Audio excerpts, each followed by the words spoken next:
Hey guys, it's Nick, and it's report card time for the 2018-2019 Chicago Blackhawks. Unfortunately, we did not make the playoffs this year, but I still wanted to make a end of the year report card on the team.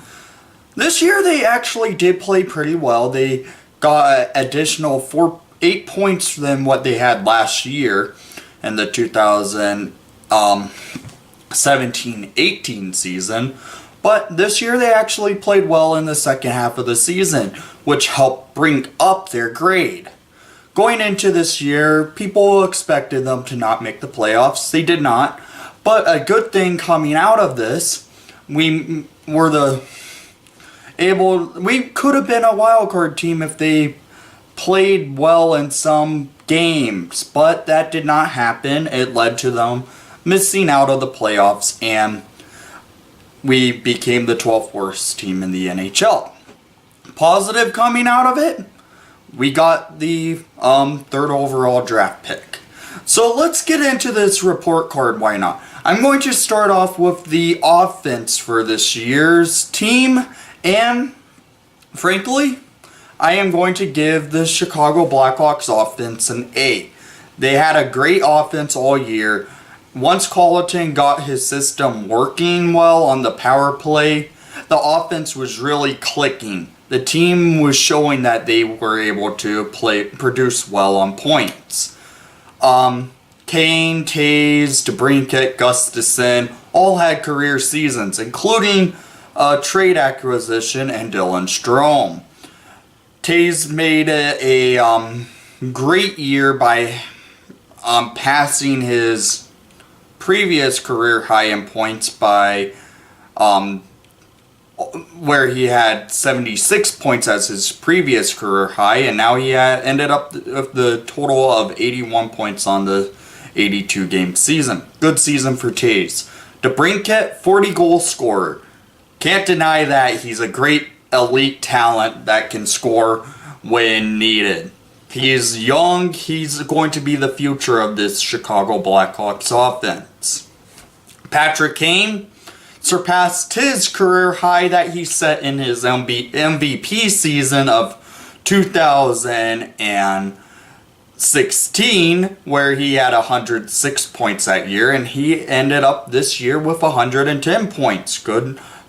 Great season for Patrick Kane.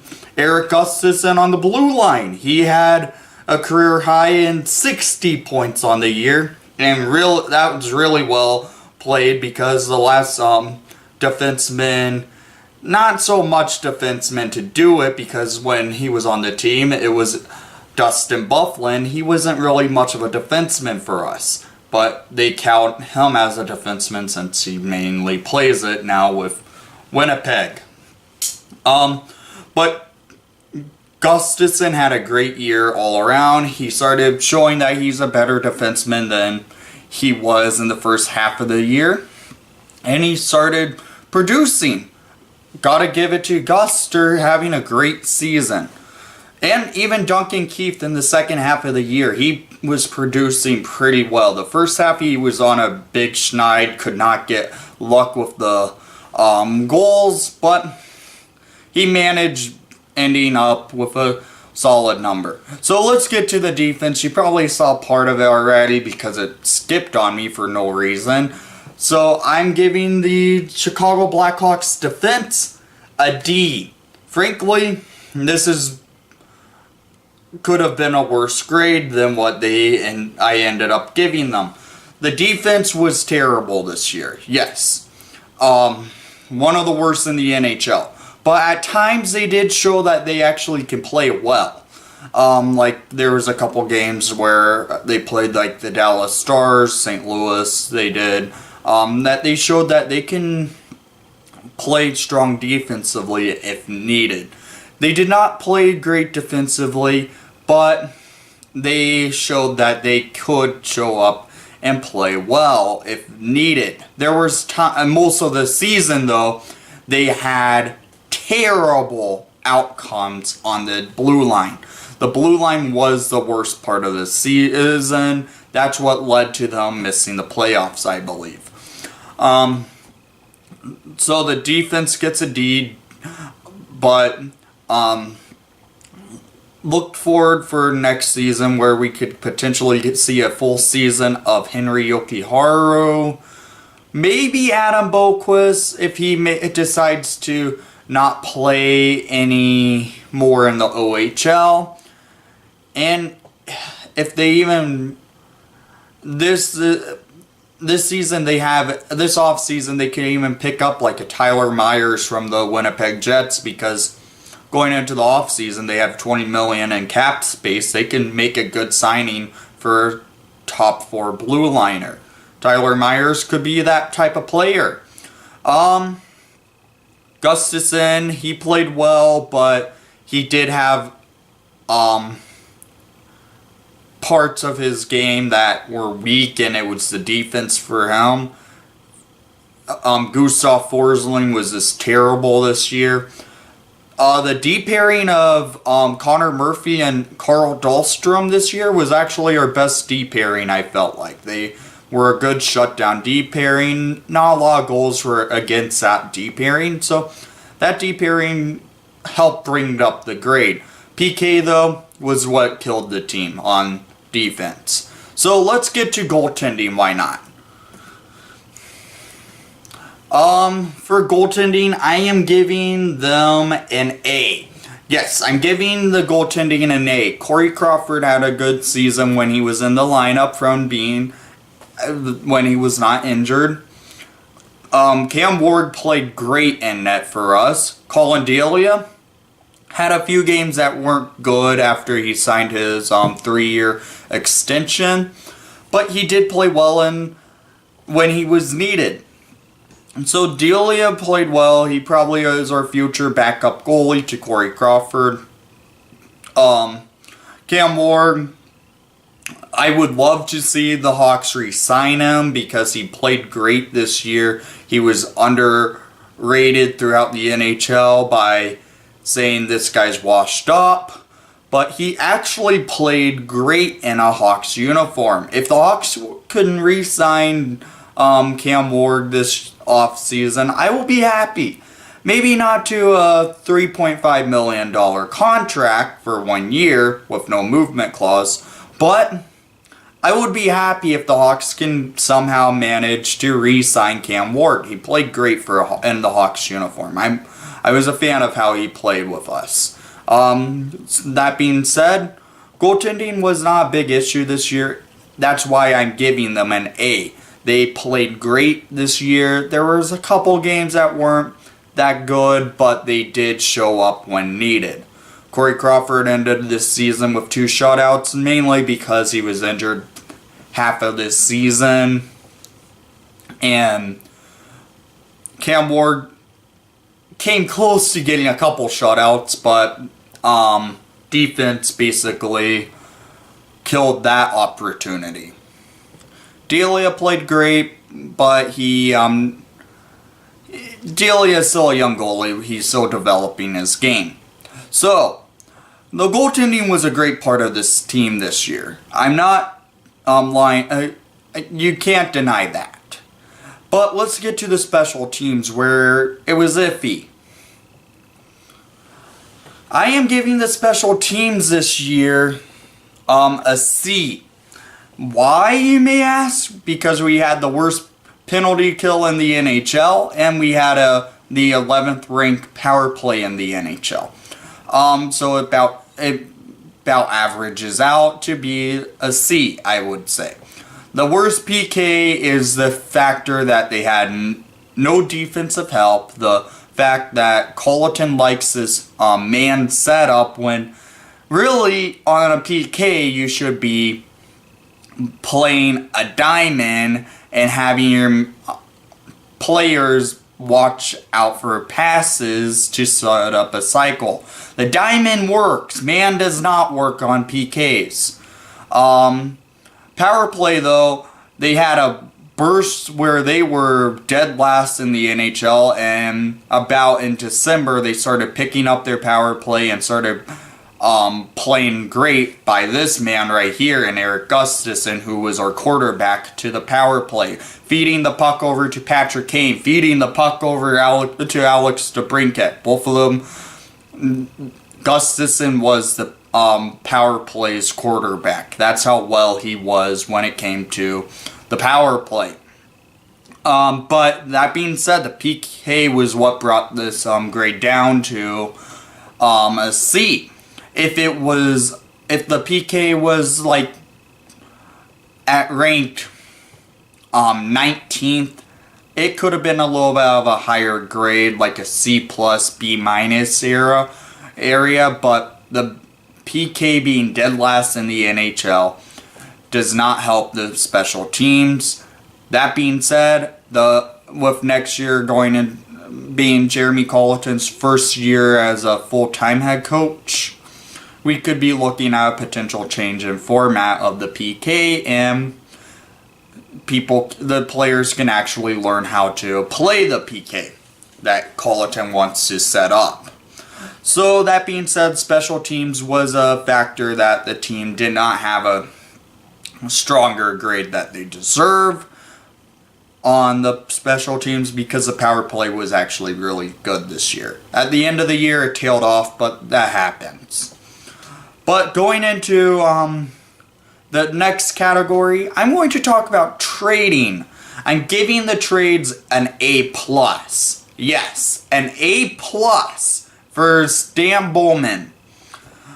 Stan Bowman in the offseason signed Brandon Manning to a 2-year contract, and I said this in the offseason. This is a terrible contract for a not good player. I don't know why we signed him, and we did, and we regretted it every time he was in the lineup. We traded in November Nick Schmaltz to Arizona, though. We traded him for Dylan Strome and Brandon Perlini. Perlini could have brought down the grade if we only got Perlini for Nick Schmaltz, but we managed getting probably our second line center out of this trade, who turned out to be great in a Hawks uniform, reunited with his buddy Alex DeBrincat. Strome played great in a Hawks uniform, and he showed that he is a better player than what he was in Arizona. Perlini had a spark where he was lethal, but most of the season he was not so good. So this offseason I could see them re-signing him for a 3-year deal for $1 million, because I don't see him signing much higher than that, because he shows that he's a fluky player. Then let's talk about the Drake Caggiula trade that when we acquired him. We acquired Drake Caggiula from the Edmonton Oilers when they had Peter Chiarelli. Peter Chiarelli being the worst GM in the NHL, and shows that the Hawks wanted to get something done.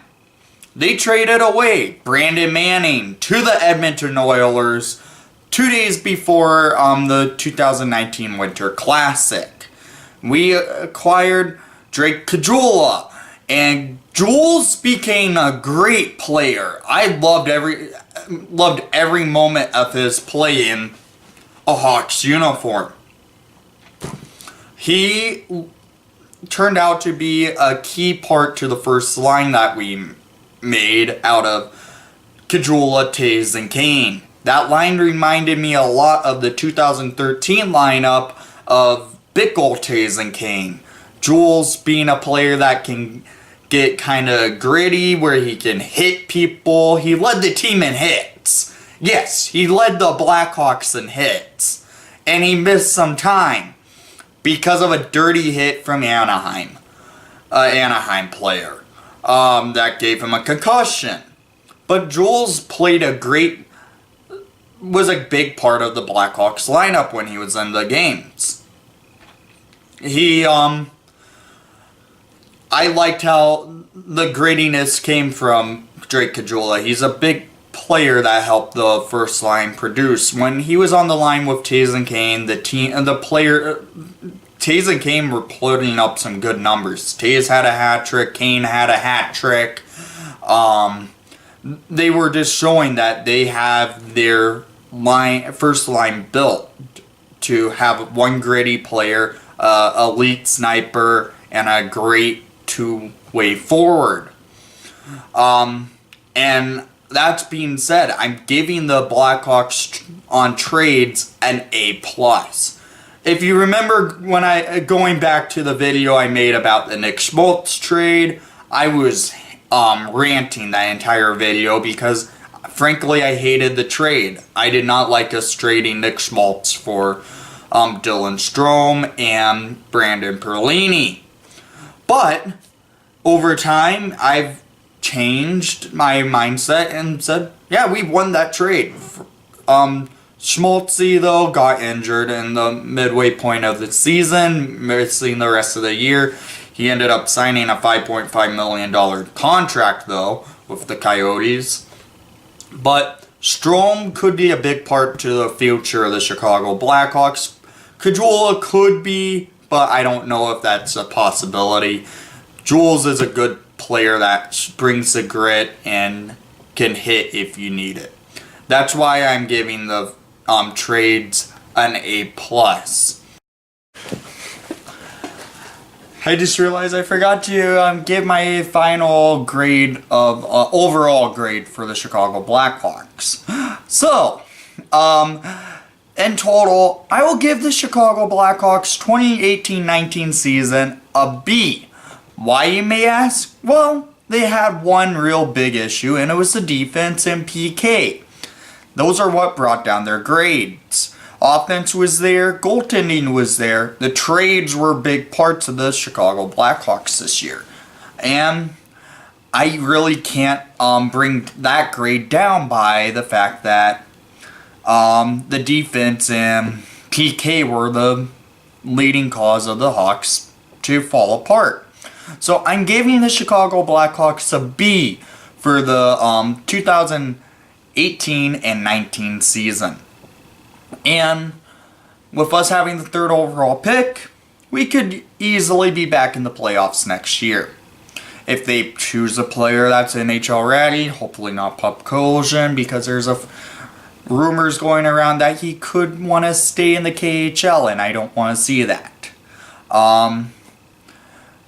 But, that being said, thank you for watching the broadcast. Please leave a like and subscribe if you haven't done so already. If you want to give the Blackhawks your own grades, leave them down in the comments below. And please leave a like and subscribe if you haven't done so already. Oh yeah, I already said that. But most of all, let's go Hawks!